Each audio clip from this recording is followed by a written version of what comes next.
Masih bersama saya Budiman Tanrujo di Satu Meja The Forum. Kita coba dengar bagaimana pernyataan Presiden Jokowi soal bantuan sosial setelah corona begitu merebak. Seperti apa pernyataan Presiden Jokowi soal perlunya bantuan sosial segera disalurkan. Saya minta Menteri Sosial, Menteri Keuangan juga minggu ini semuanya harus bisa jalan. Ini sudah sangat mendesak sekali. Baik, jangan nanti di bawah melihat bahwa kita ini hanya omong saja, tapi barangnya tidak sampai ke rakyat, ke masyarakat. Oke, sambil menunggu Menteri Sosial Juliari Batubara, saya akan minta tanggapan Fadzlur Rahman, juru bicara Presiden.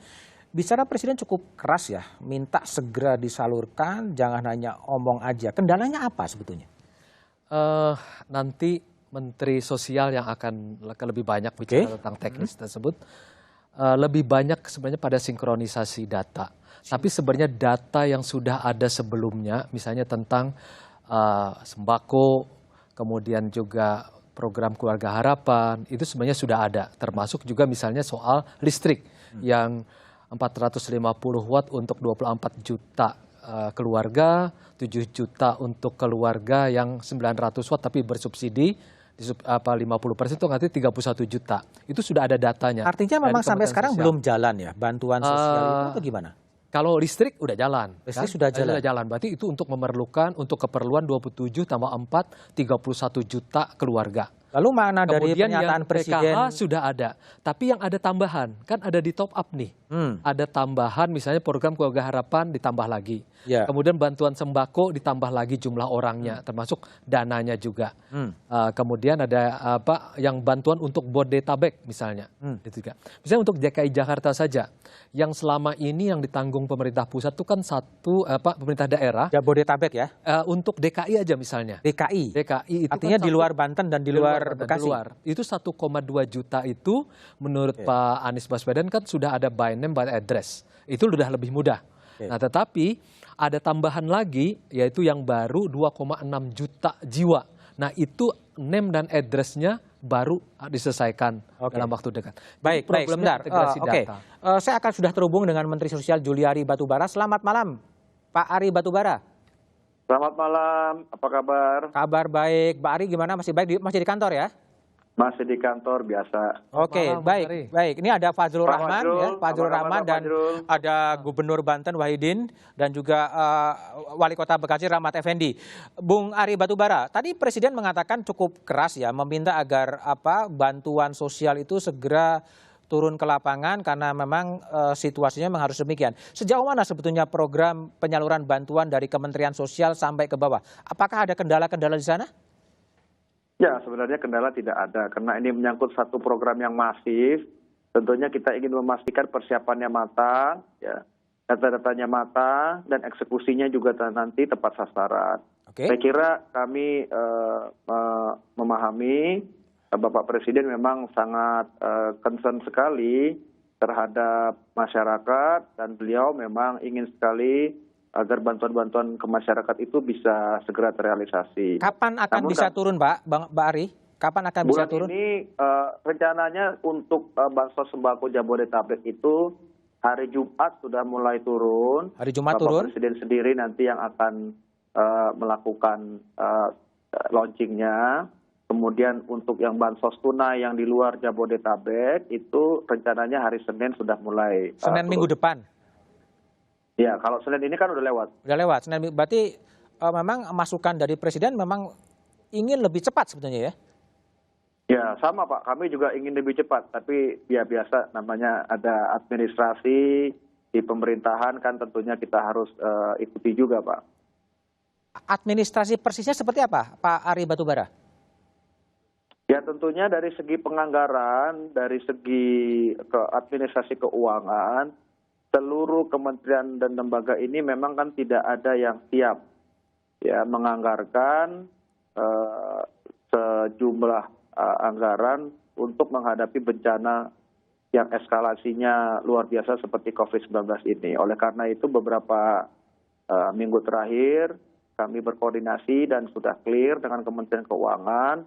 Kami dan beberapa kementerian terkait lainnya yang berhubungan langsung dengan penanganan COVID-19 ini mendapatkan alokasi atau DIPA tambahan.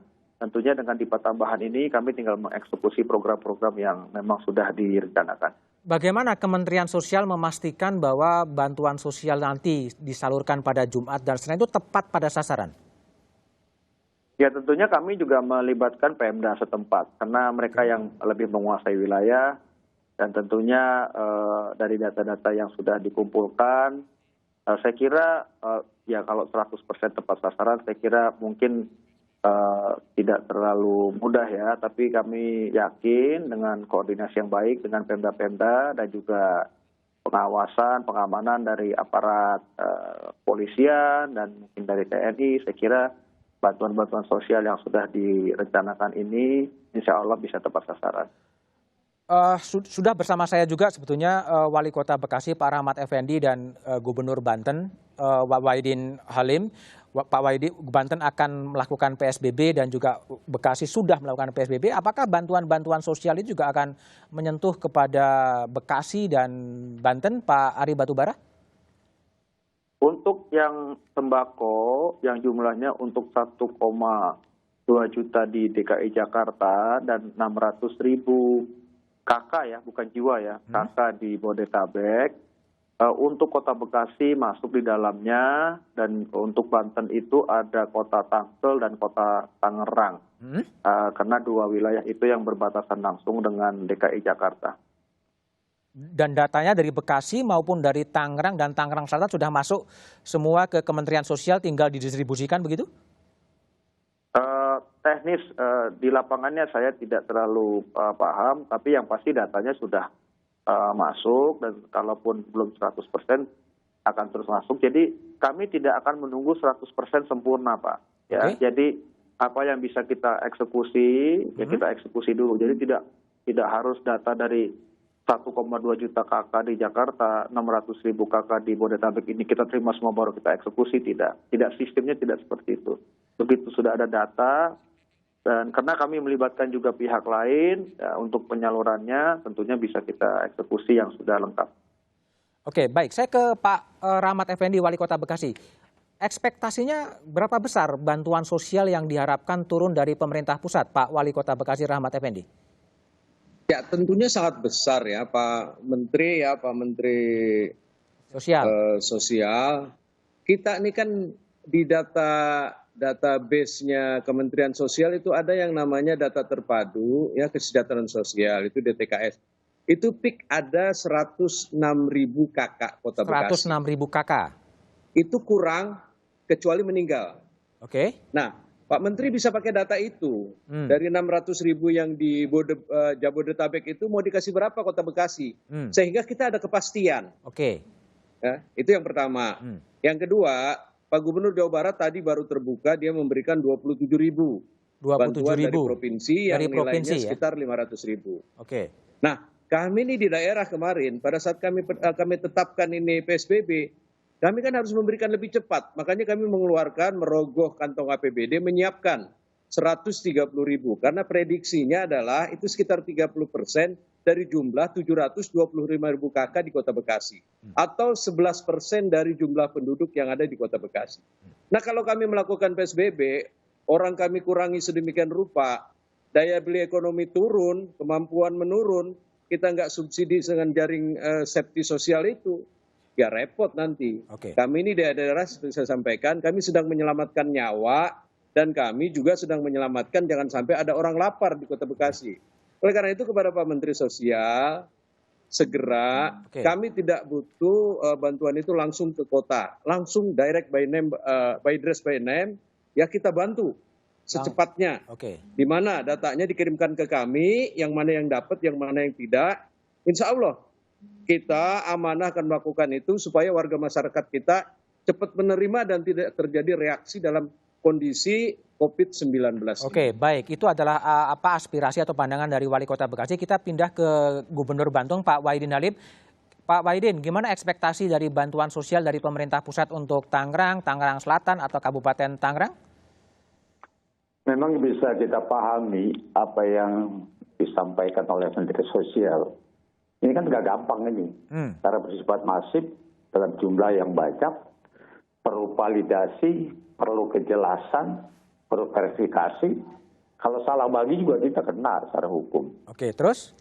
Banten sendiri itu seluruhnya yang sudah kita catat, dan ini data dinamis yang terus akan berkembang, 671.000 kepala keluarga. 671.000 kepala keluarga, oke? Kalau jiwa sekitar 3.670.000-an orang. Dari APBD berapa realokasi anggarannya Pak Gubernur? APBD kita anggarkan 500.000 untuk seluruh kepala keluarga yang tercatat tadi. Oke, jadi 500.000 untuk 62% itu mereka tinggal di Tangerang, di Jabodetabek. Oke.